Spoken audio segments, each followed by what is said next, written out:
Thanks, Hazel, and welcome everyone. I'm excited to facilitate this really great group of talks, and we have no shortage of puns this morning for our lightning talks with on burning questions. The topic is Pacific Northwest forests are organic sponges sequestering globally significant quantities of carbon and keeping it out of the atmosphere. However, monitoring is showing a rise in burned areas in and around these parks. And new regional simulations project fire futures that are well beyond historical norms. And so the question posed in this session, how are research and monitoring informing stewardship in the face of fire and other forest threats? And as Hazel said, I'm Beth Fallon. I am the vegetation ecologist at North Cascades National Park and was recently at Mount Rainier National Park. And for speaking, I will turn off my camera during your talks, but I have these handy placards of yellow, you have 1 minute, and pink, your time is up, and I'll just turn my camera on. So if you see me come on camera, you know I'm telling you that your time is drawing close to an end. And for everyone tuning in, please put your questions in the Q&A, and we'll have time for the panel to answer those afterwards. So first up, I'm happy to introduce Dr. David Bell from the U.S. Forest Service Pacific Northwest Research Station. And he's going to tell us more about monitoring mature and old growth forests as part of the Northwest Forest Plan. Yeah, thank you. Can folks see my slides? Not quite yet. Oh, wait, I've got to it helps if I hit the share screen button, doesn't it? That's a thing I could do.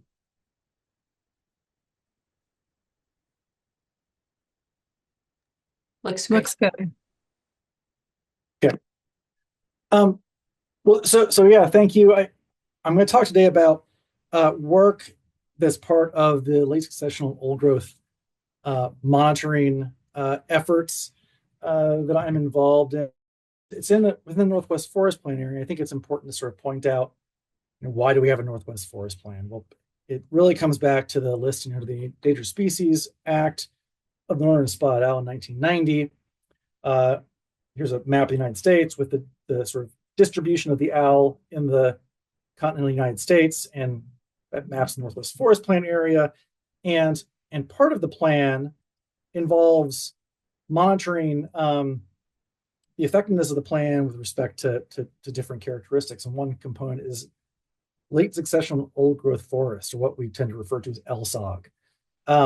The monitoring of that was laid out by Miles Hinstrom and others back in 1998 here in this report I have here. But the main questions that we were focused on are how much LSOG forest is there on federal land? What are the patterns? Is the amount changing, and what are the causes and rates, which maybe is what's relevant to today's conversation? And then how is that providing for conservation as anticipated? Today I'll be talking about one component of the methods, which is the mapping of LSOG forest based on forest inventory plot data and Landsat satellite imagery. But there's other components like traditional estimation approaches, comparing with other drivers of change to try and understand what's going on. And this, I'm not going to talk about how we get here, but this is kind of the consequence of how we get there. And so on the very far left is a map of where we mapped LSOG forests in 1993, these older forests. On the right is where it was in 2017 at the end of the 25-year reporting cycle for Northwest Forest Plan monitoring. And in the middle are the trend lines in terms of acres of late successional forest, which generally are forests that structurally kind of look like 80 years or older, and old growth, which we classify as those that structurally kind of look like forests that are 200 years or older.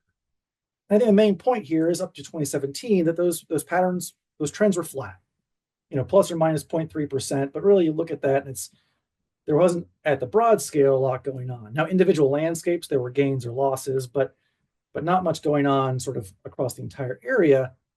But after 2017 is probably implied by this conversation we're having today, there's a lot of fire, right?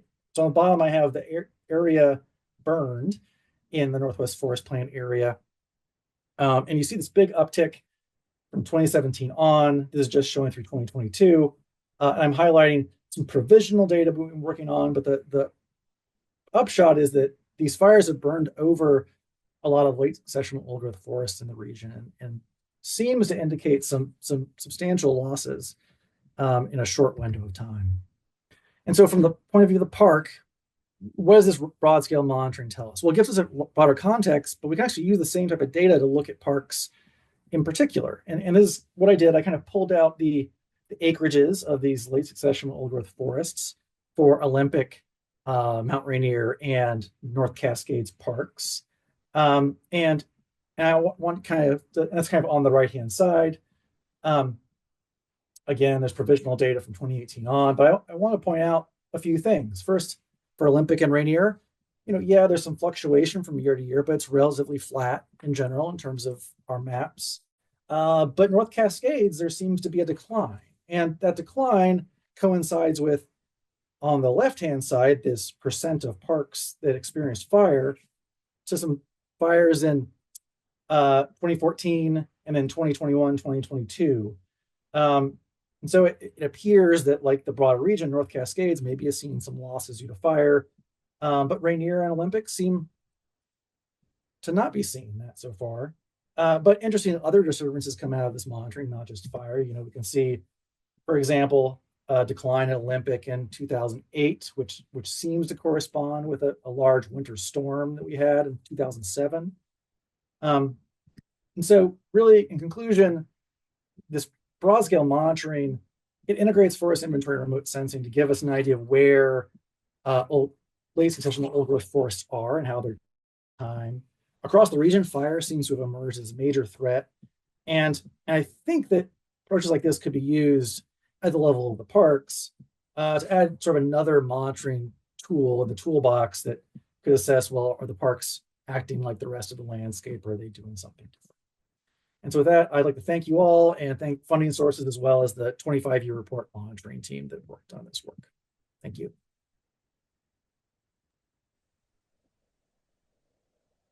Thank you very much, Dr. Bell. Yeah, it's interesting to look at those stable trends and then some declines.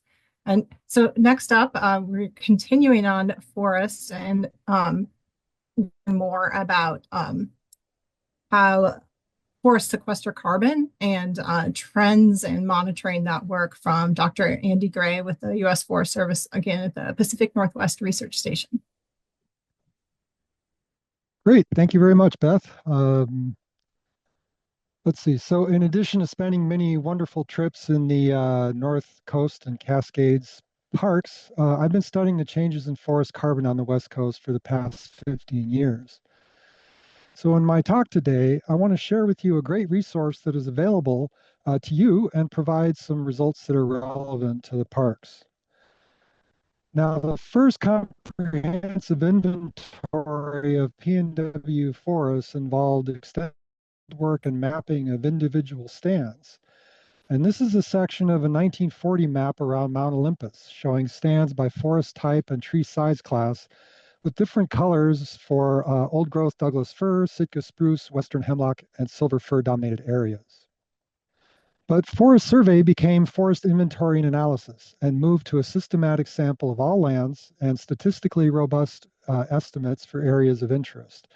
Since 2002, that includes all lands and all owners, whether protected or not. So the green dots in this map are forested plots that we were able to get to and measure.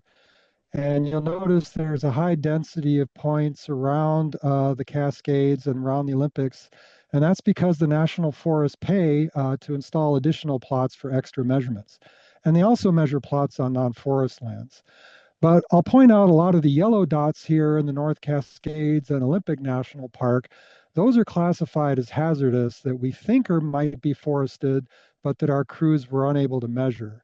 Some of those have been at least 10% tree cover, but they're growing cliffs, so they really can't be occupied and installed with any reliability.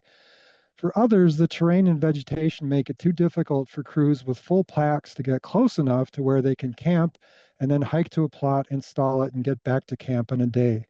This is quite different from something like Sequoia Kings Canyon, where you could pretty much wander anywhere you want off trail and get to pretty much any plot you need to. So we really, really appreciate it when park folks provide access tips and sometimes they even give us a ride out to some of the tougher plots. That's much appreciated. So we measure most of the forest carbon pools on every plot. We track individual live trees and snags on these permanent plots over time. We also measure downwood, understory vegetation, and forest floor. Mineral soil has been subsampled in the past and used to develop modeled estimates for all plots. And the sample size is not bad, actually. For forested plots, we have 24 in Mount Rainier, around 40 in the North Cascades, and 90 in Olympic National Park. And through congressional mandate, these data are publicly available. The data and documentation are available at this website here, Forest Inventory Analysis. You can download the raw and compiled data in various formats, or use the eValidator tool, which I'll show you a brief description of here. It's basically this tool you can get at from the FIA website. You choose the attribute you want, whether it's area, volume, carbon, annual growth, annual mortality, and you can even do ratio estimates. So for example, you can have carbon per acre. So here's an example where I've got ownership across the top here with the National Park Service in Washington highlighted here, and then geographic region along the side. And so basically right here we have our ratio, our tons per acre of live tree carbon in these different owner classes and these different regions. And then it provides you the numerator estimate down below in tons, and below that, the denominator estimate, the acres, the sampling error, which allows you to calculate confidence intervals, and then the number of plots that went in to make each estimate for each owner group. And there's metadata. What's really cool is there's this link you can share with anyone, and then the SQL, the code that actually generated it. So real briefly, I've got the 1 minute flag there. I've got the 3 parks here from left to right, and then the parks in general, and then the other ownerships. Not too surprising, Olympic is way out ahead in terms of carbon density for total stocks, and the private in Western Washington is the least. When we look at changes over time by owner class, it's interesting to see that the Olympic National Park is basically holding steady. There's very little change, whereas there's quite a bit of increase in Mount Rainier, a little bit more in North Cascades. Now, there is a fire disturbance in here somewhere, but there's so little of it that has shown up in our inventory that it's not here. And of course, the DNR lands and private lands have a lot of cutting. So a lot of what explains why Olympic isn't changing much is because most of those stands are low elevation, old growth, and even though they're still growing a lot, mortality generally balances that. So basically, I won't reiterate the conclusions, but there's carbon reports you can get out with this handy QR code, and thank you for your attention. Thank you very much, Dr. Gray. It's interesting to think about where and how old growth forests are continuing to sequester carbon. And I'll remind everyone, if you have questions, please pop them in the Q&A section, and we can address them with some extra time at the end of everyone's talks. And so now we're going to go over to Madison Laughlin, who's going to, from the University of Washington, who's going to take us from old growth forests into what's driving disturbances that are really important for adding to the diversity of the landscape in our North Coast and Cascades National Parks. Take it away, Madison. Awesome. Thank you, Beth. Is my screen showing up okay? Awesome. Yeah, hi, my name's Madison Laughlin. I'm a grad student at UW, working with the NCCN to monitor trends in landscape disturbance across the North Cascades, Olympic, and Mount Rainier National Parks. So disturbances are fundamental ecological processes that shape ecosystem composition and function. And climate is a key driver of disturbance activity and also influences post-disturbance ecosystem recovery. In this era of a rapidly changing climate, it's increasingly important to monitor how disturbances might be changing, given they play such a crucial role in shaping ecosystems. Within the National Park Service, monitoring disturbance activity over time can help inform land management strategies and resource use by providing information on the condition of natural resources and associated environmental indicators like wildlife habitat and water quality. Disturbances can also affect park infrastructure and recreation by causing damage to roads, trails, and buildings that affect visitor access. So the NCCN has established a protocol to monitor landscape disturbances across the parks and adjacent protected areas. And in today's presentation, I'll be sharing some preliminary results of trends in landscape disturbances from 1987 to 2017 across these park study areas. The report for these results today are currently under review, so are preliminary. So first, disturbance patches greater than 0.8 hectares were identified using satellite imagery and vegetation loss detection algorithms.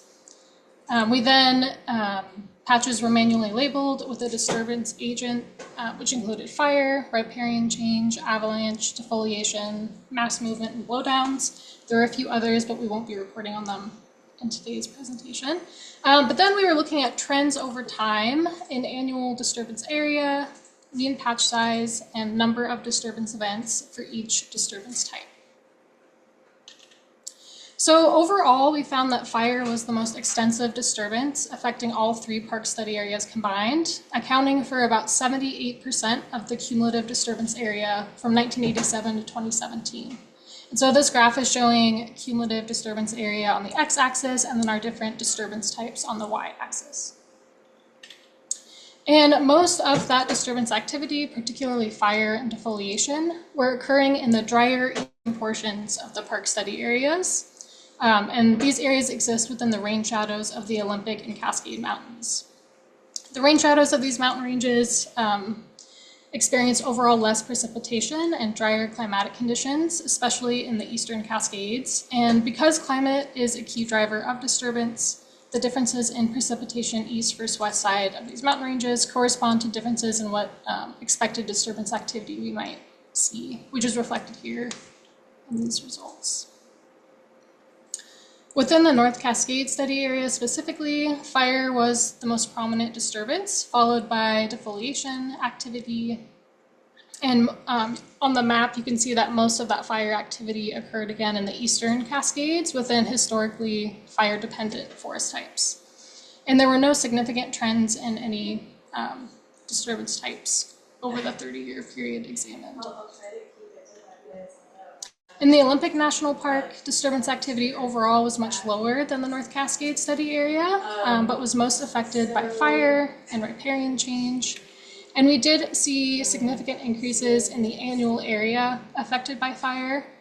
And again, most of this area happening in the eastern side within the rain shadow of the Olympic Mountains. Within the Mount Rainier study area, fire and defoliation were the most extensive disturbances. And we did find significant increases in both annual area disturbed and mean patch size of fire over the 30-year period. However, these trends are likely a result of pretty low fire activity from 1986 to 2016, followed by this Norse Peak fire in 2017 that burned over 10,000 hectares of area.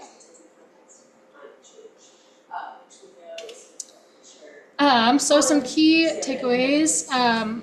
First, fire was the most extensive disturbance affecting the state and will likely continue to be in a warmer and drier future.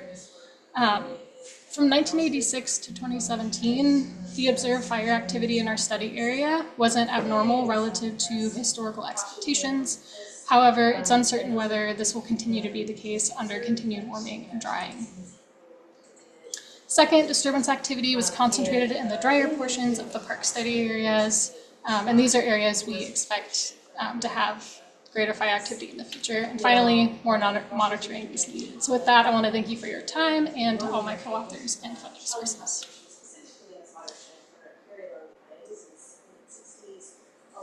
Thank you so much, Madison. And that's a perfect lead-in about thinking about wildfire on the landscape into our next talk by Kate McCredie from Oregon State University who's going to talk about an investigation into how wildfire affects water quality in watersheds and potentially many downstream communities. All right, just gonna share my screen here.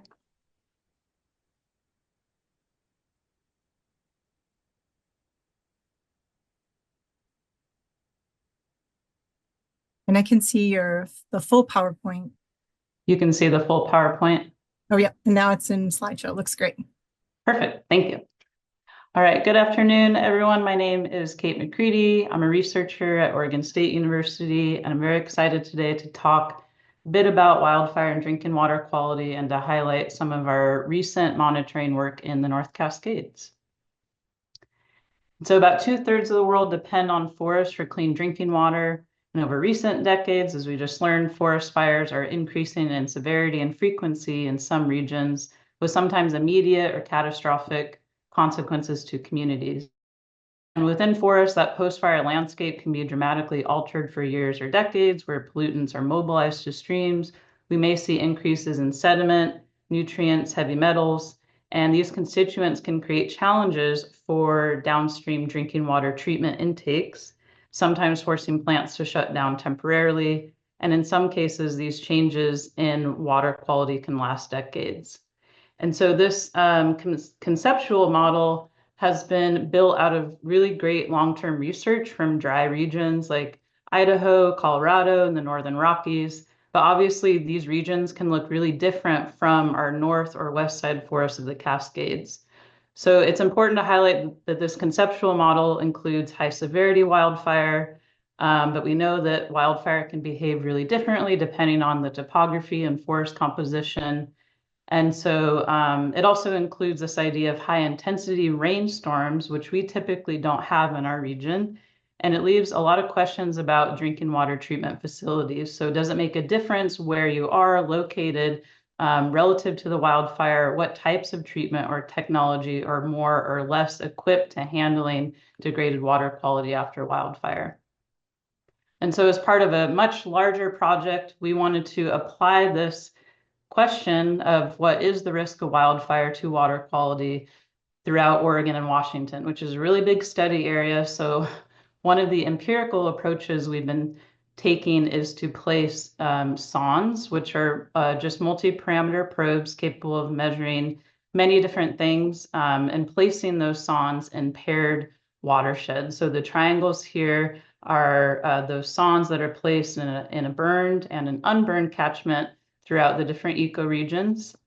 And these collect 15-minute continuous measurements, a really high frequency data set. And so in 2023, the sourdough fire burned about 6,000 acres in the North Cascades near the Ross Lake Recreation Area. And about a year later, we installed one sonde in the burned area, so this detidal drainage, and one sonde in an unburned drainage nearby called Bacon Creek. And while I unfortunately don't have enough data to share with you from those sites quite yet, I did want to share a little bit about what we've found farther south in the West Cascades in Oregon, where I'm located. So this data is preliminary, has not been published yet, but did want to share some of this stuff out.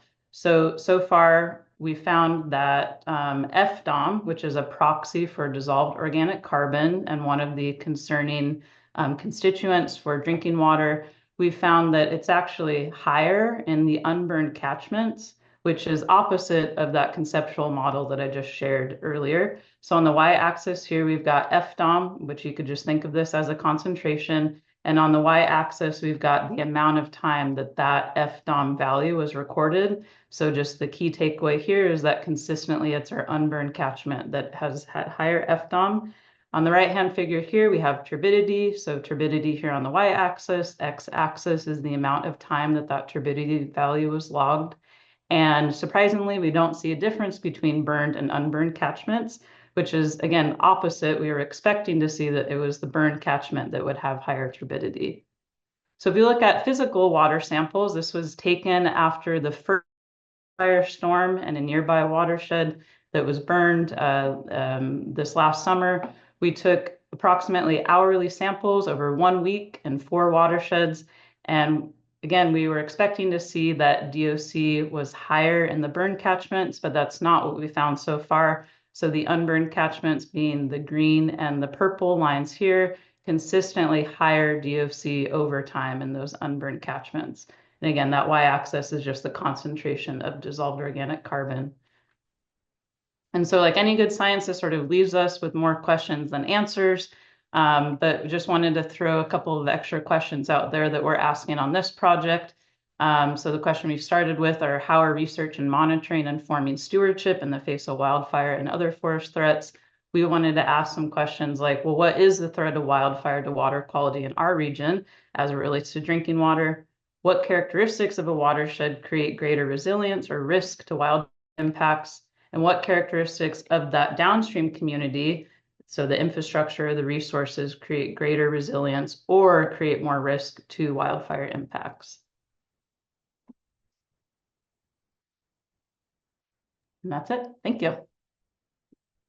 Thank you very much, Kate. Yeah, and please, again, if you have any questions, put those in the chat about water quality and wildfires. And we're going to move from Kate's talk about watershed effects and water quality effects from wildfire all the way up to closer to the top of watersheds and ridges to learn more about whitebark pine and its management and conservation from Eve Bernhard, who is an ecologist with American Forests and who's partnering with Mount Rainier, North Cascades, and Olympic National Parks. And I can see your slides, Eve. It looks great. And if you can come on camera, that would be fantastic. Let's see. Okay. All good? You can hear me? You can see the right thing? Looks great. Okay. Let me do this. All right. I'm going to be talking kind of fast, but hopefully not too fast, about how research and monitoring are informing whitebark pine stewardship in the face of fire and other threats in our parks. I don't have time to get into the details too much, so I'll just say that whitebark pine is a very important species to many different plants and animals and humans for lots of reasons, and that unfortunately there are many obstacles range-wide to the species continuing to exist and perform its vital role in our high mountain ecosystems. So those threats are primarily white pine blister rust, which is a fungal pathogen that was introduced to North America in the early 1900s. It kills by girdling. It often kills treetops and cone-bearing branches first, which is a big impediment to regeneration. Then there's mountain pine beetle, which is actually a native beetle, but it has become epidemic due to climatic conditions that favor it. Of course, climate change is bringing about altered successional dynamics and drought and heat. And so there are now more standing dead than living whitebark pine range-wide.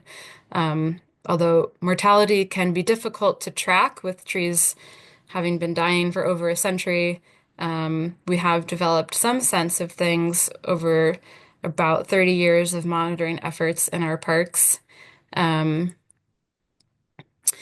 So what we've discovered, sort of the condensed version, is that white pine blister rust infection rates are very high at Mount Rainier and North Cascades and found to be increasing during every monitoring period. Olympic has been less studied because the stands are a lot sparser and there aren't enough whitebark for it to have qualified under the longer term monitoring protocols, although we have been starting to do some more monitoring work there. I will say these maps do overestimate how much whitebark pine really is in our parks.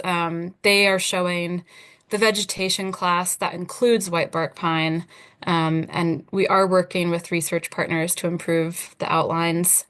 But in general, whitebark pine is distributed sporadically above 5,000 feet and mostly in the more continental climates of the eastern subalpine areas, although it does occur rarely in wetter western areas, especially at North Cascades. What else have we found? Seedling recruitment is quite low.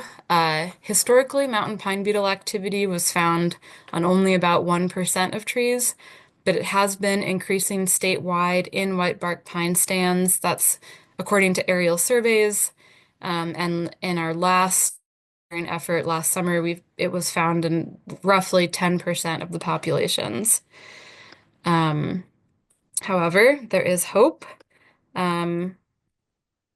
And that is that a small percent of whitebark pine trees have a genetic resistance to white pine blister rust. This is a quantitative resistance, a partial resistance that's suspected to be conferred by multiple genes with frequencies that vary among populations. And there are several different resistance mechanisms at play. But the basic idea of restoration is that we do plantings with seed stock from resistant parent trees. And we are fortunate perhaps in that the trees that have been tested from Mount Rainier have demonstrated an extraordinarily high level of resistance.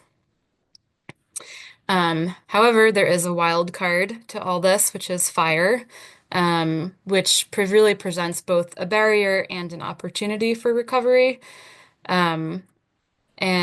That's because it can provide openings for regeneration, which whitebark pine needs as an early successional species. But on the other hand, individual whitebark pine are really not very fire resistant, and they can be killed by even moderate intensity fires, and regeneration can take several decades. This has really already been demonstrated, especially in North Cascades, where large stand replacing fires have become more common. Even Olympic has experienced fires in subalpine areas. So essentially, we have increasingly fewer trees, larger fires, and these fires have started to threaten some of our larger, healthier individuals, and even trees that have demonstrated resistance to blister rust. Unfortunately, I don't have time to explain this map to you, but I'll just say that the Pioneer Fire last year came pretty close to wiping out some of the tested trees at North Cascades. Really quick, I'll just speed through these last couple of slides. We've been doing some planting trials that have been pretty successful at Mount Rainier. And this is sort of our path forward. The ultimate goal of my position is to write a general restoration and recovery plan for whitebark pine in our parks, with these as our actions, and fire will be a very important component. And I know that was like a really quick overview, so I would encourage you to write to me, and also check out these websites, have a lot of great information. Thank you.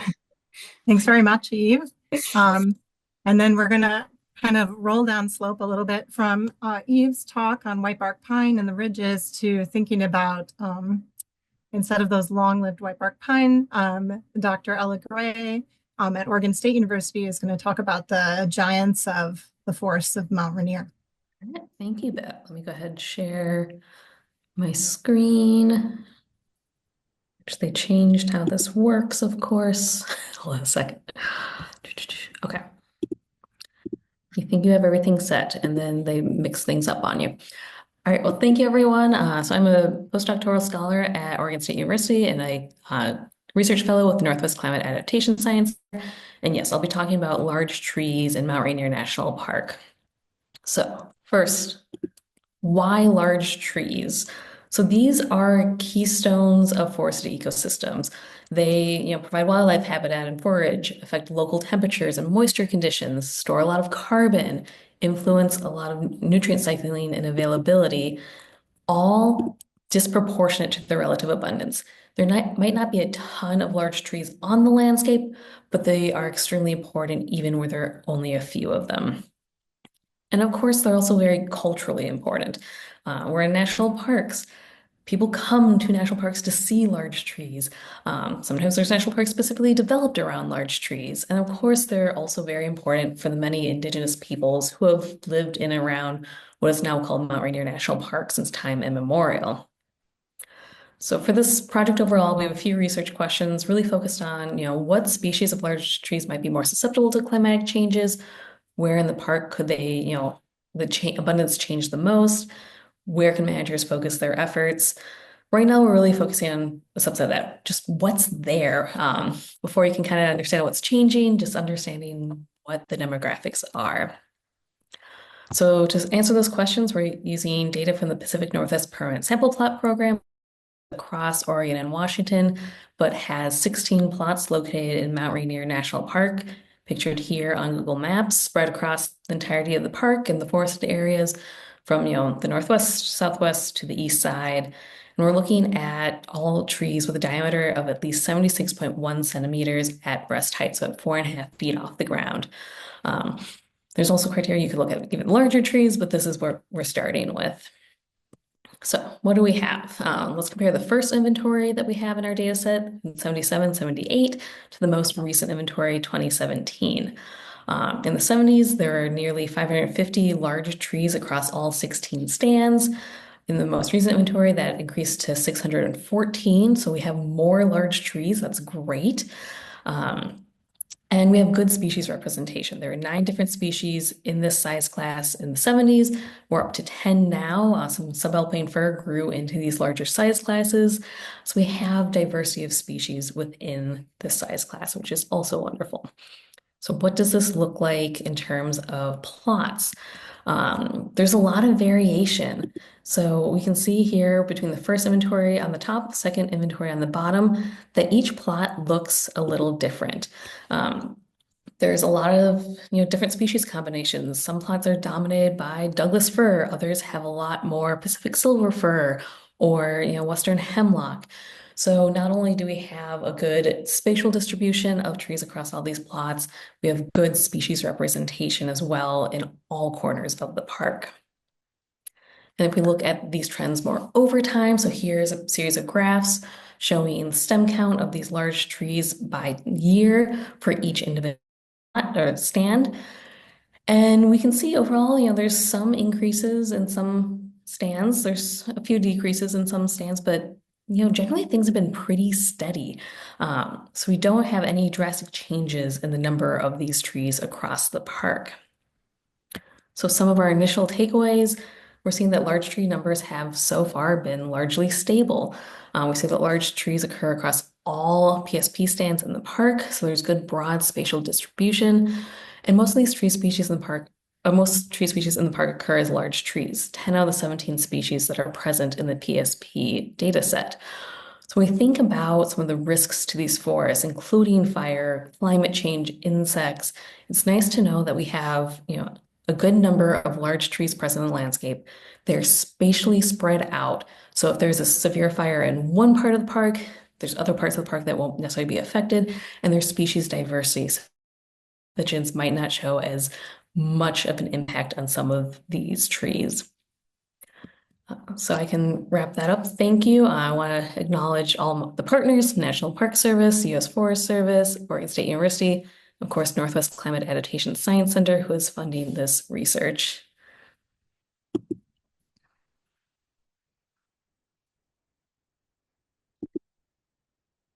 Thank you very much, Dr. Gray.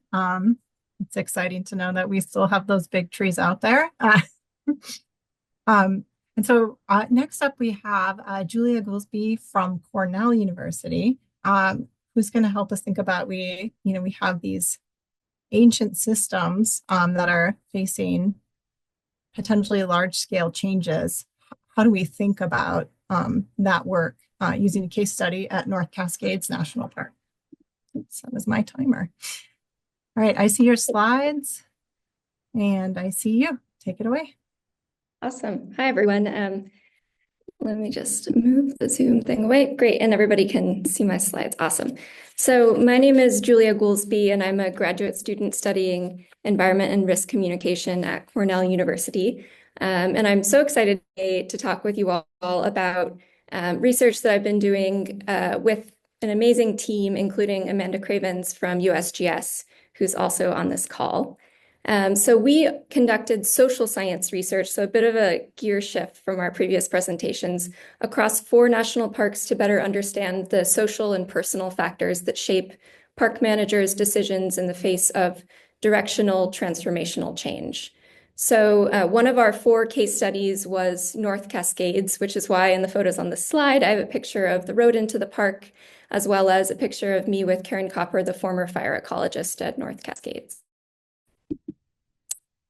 So this research was born from the recognition that resource management is undergoing changes because previous management objectives based on historical conditions are no longer possible. And the background images in this slide present one example of this kind of change with a before and after photo of a chaparral landscape that's becoming more arid. And this kind of ecological transformation has led to calls for managers to focus on managing for change, not for persistence. So many of you may be familiar with the result of that call, which is the Resist, Accept, Direct framework, or RAD framework, which is a way of thinking about possible management responses to change. So managers can resist change, accept change, or direct it to preferable alternatives. However, making actual RAD decisions is quite complicated. So early social science research found that managers make different RAD decisions even when presented with the same ecological information. And so this raises the question, what factors influence RAD decisions? So to answer that question, my colleagues at USGS developed a conceptual framework describing the factors that might influence how an individual manager thinks about their options when responding to ecological transformation. And there's a lot on this slide, but we'll unpack it. So in the middle of the model, the darker area is a decision space, which is an individual's conception of the options available to them and also the options not available to them. And this decision space is shaped both by internal factors, that's what's on the left, as well as external factors, which is what's on the right. And internal factors include things like culture, an individual's understanding of the ecological system, as well as their worldviews. And external factors include things like scientific uncertainty, institutional context, as well as social feasibility.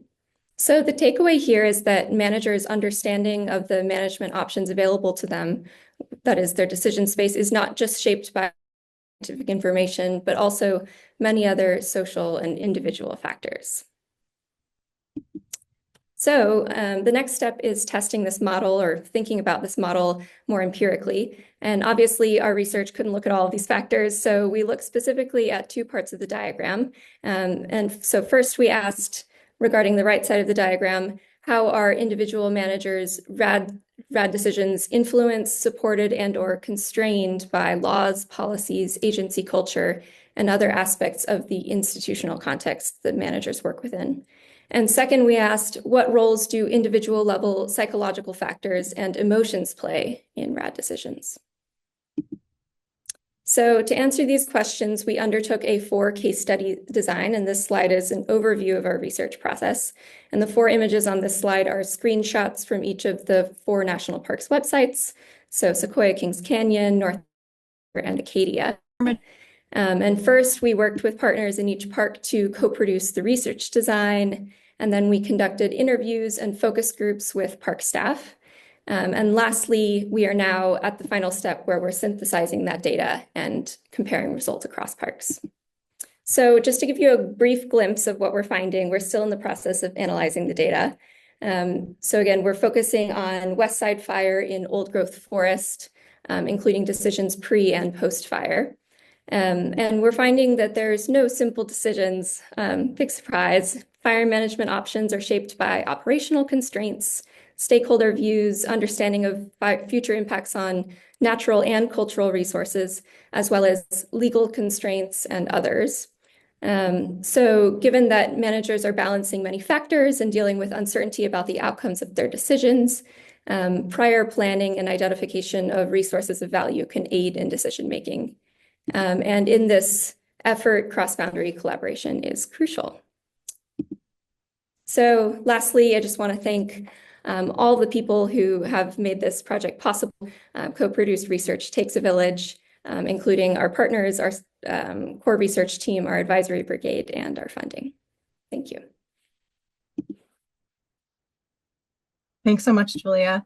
And that's a pretty exceptional lead in to our last talk. I'm thinking about the kinds of tools that parks might need to help influence those decisions and data. So we have Dr. James Lamping, last but not least, who's a scientist in park and National Park Foundation postdoctoral fellow working with NCCN Parks and at the University of Oregon.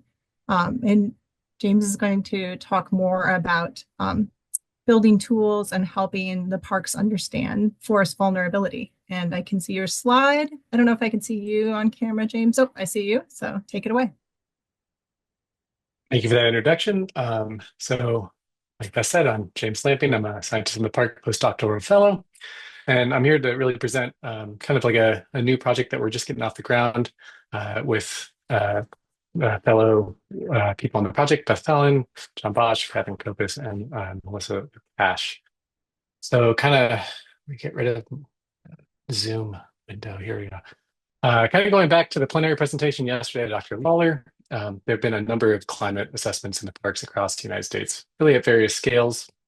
So I'll focus in for a moment on one of them, conducted by Hansen et al. 2014, that shows that while parks have experienced parks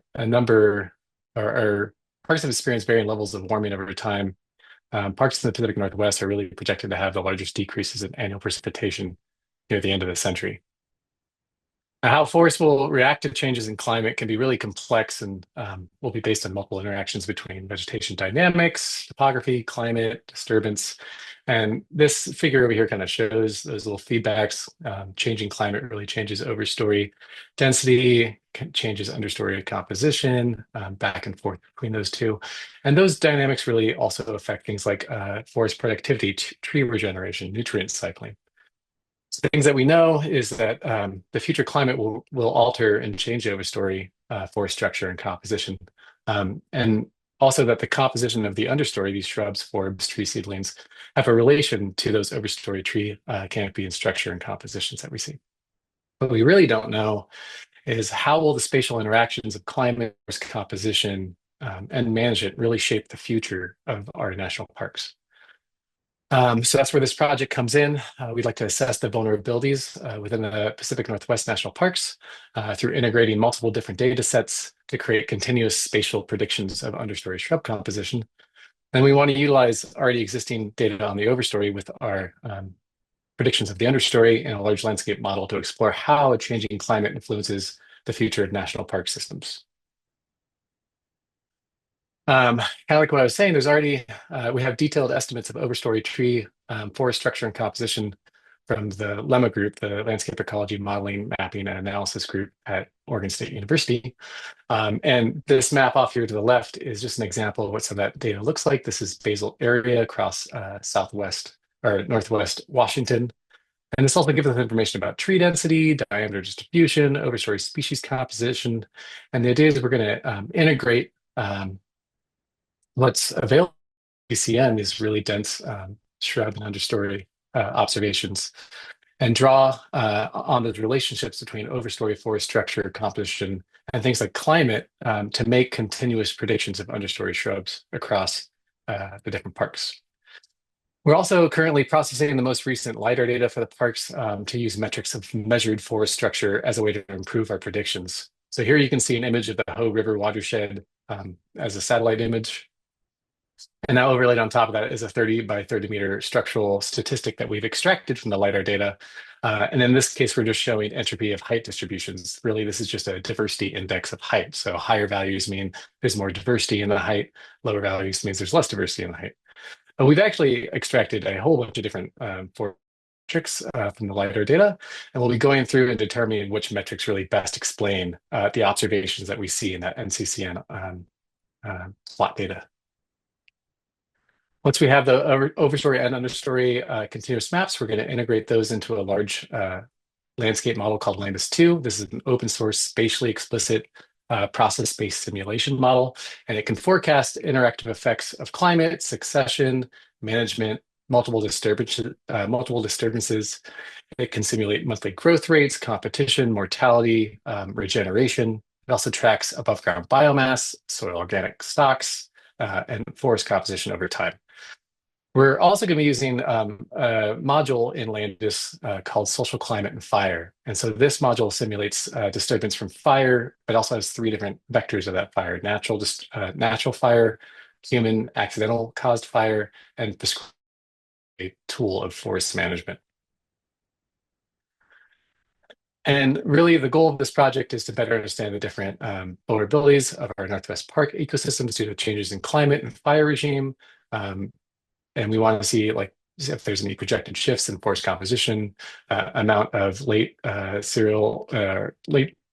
old growth forests, climate and disturbance refugia. We also want to test out management options that could reduce those vulnerabilities in the future under the RAD framework. So that's like things like fuels management, prescribed burns, overstory modification, planting, etc. Yep, and that's what I got. Thank you very much. Quick timing, James. And fabulous talk. Thank you. And yeah, I'm going to thank all the presenters. And if you all are able, presenters, to come on camera, we can take a few questions. And yeah, thanks everyone for fantastic presentations and keeping to time, which means we have 8 whole answer questions. And actually, we can start with a couple here in the chat. And Madison, I believe this one is for you. Can you explain more about what the causes of defoliation that you're seeing are? Yeah, that's a great question. Yeah, so defoliation is somewhat of like the broader category in our disturbance types. It can include things like insects, disease, prolonged drought. Yeah, some of these categories kind of need to be broad because they're being manually labeled with satellite imagery, so we don't have on-the-ground data always to confirm the source of defoliation. But yeah, broadly, insects, drought, disease are potential agents of change in that category. Thanks.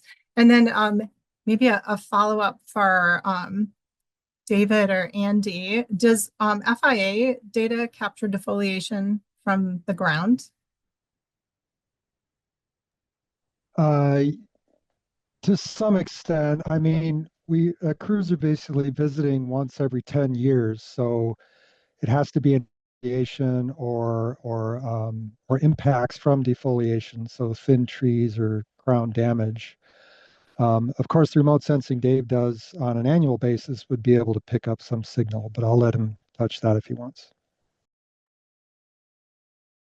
Yeah, I mean, clearly on the ground, if you happen to be there when the event's happening, you get great information. If you're a few years late, maybe it's harder. The remote sensing, getting down to agent is always is kind of like a challenge that I don't think anyone's quite figured out. And then we have other products like the Forest Health Protection has like the aerial detection survey, which says something about what things are there, but those polygons are sort of there are a bunch of challenges with using those polygons. So these different types of information are good at some things and not good at everything. And so I think we all of us end up with like part of the answer. And so hopefully it's like people like, Madison and Andy and I end up like having a conversation, a conference together, and like comparing those notes and coming up with something, which is I think what a lot of forest health folks end up having to do. But it's hard to like make that into a broad, consistent monitoring framework. That's I think a amazing research area to push forward on.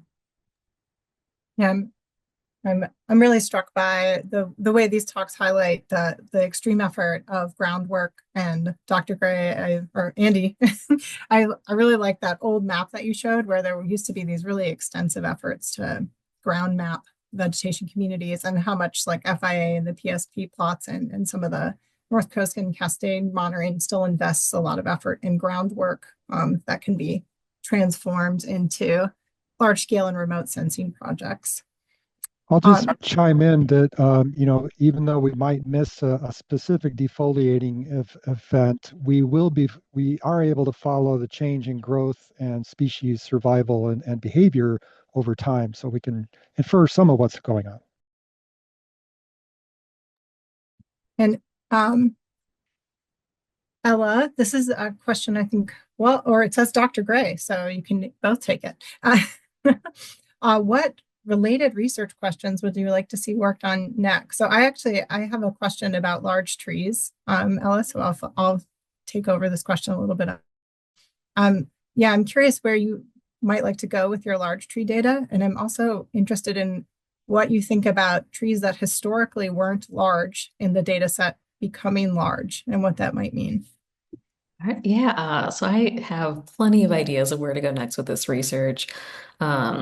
I want to look at kind of overall demographics, see if we will continue to have recruitment into these large size classes or if there's a gap somewhere along the way. I'm interested in looking at, mortality rates of large trees compared to other sizes to see how they differ. And especially based off of the fact that we haven't seen a lot of changes thus far, I want to dig into the recorded mortality causes of the large trees that have died over the study period to see if it's dominated by ones that might be getting worse with climate change or changes to disturbance regimes. See if things haven't changed yet, they could still change in the future. So be able to dig into what might drive that. The idea of trees that didn't used to get big or, didn't used to be in stands that survived this long that are now in the landscape is super interesting. It could be a fun way of digging into some restoration forestry. So I hadn't thought about that yet, but now I'll have to start thinking about that a bit.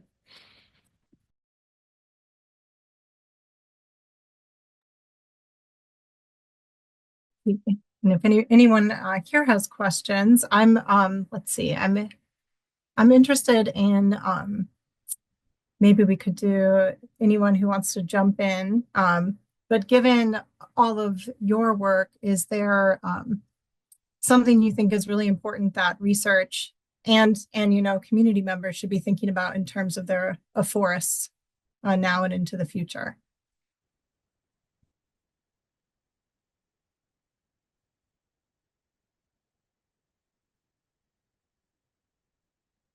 And if we don't have any takers, maybe Kate, I'll ask you a question about the water, like the water quality monitoring. Is there sort of a red flag, an expectation of kind of what would be faced by other communities that have had wildland fires and have had results in water quality or other additions to their water systems that are undesirable?